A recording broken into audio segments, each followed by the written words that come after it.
I'm Amy Johnson. I'm the principal here at Truesdell. I just wrapped up my 4th year at Truesdell. I've served our district for 30 years. This is our main entrance. We lovingly refer to it as the red tile, original red tile from 1956. There's quite a few vintage aspects of our building as we go through. We're going to head down the 100 hall. So this is our primary hallway where our approximately 850 students cross paths as we walk. So this year we actually, in front of our library, had a really bad water leak, and it took quite some time to figure out where the foul smell was coming from.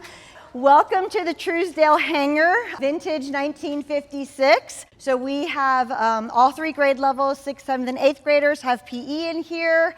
This is also the facility where we hold all of our school dances. So when we do large activities, this is the space that we use. Again, there's no air conditioning in here, it's just us. So imagine 200 6th graders and their young adolescent growing bodies being active in here. It starts to smell at a certain point every day. So these ramps are not ADA approved. They're too steep. Not all of the doorknobs in our building are ADA compliant. We actually have 4 categorical programs that we serve at Truesdell. We do have students with feeding tubes, in wheelchairs. Here's our original kitchen.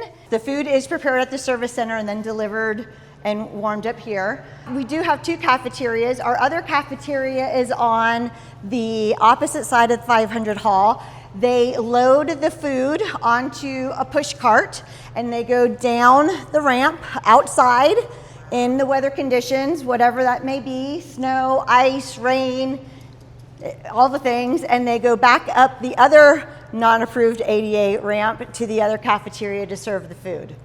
We do make light of that by keeping track of how many days we've gone without spilling food off the cart. This is the other end of our building, so our second cafeteria is over here.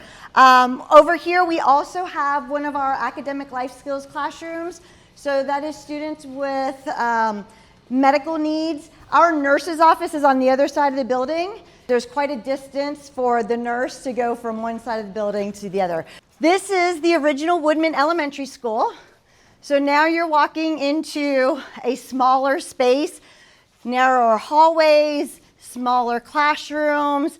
The restrooms are for little people, and this is the part of the building where primarily our 6th graders are assigned. You know, you just make the space work for the staff that are here at the time. This classroom was designed for elementary age students. Social studies and science classrooms at Truesdell have 30 students in them. So as you're trying to maneuver in and out of here, it is very full. Watch your step here on the rug. This is the boiler room. There are no bats down here today. Last tour I gave, there was a bat.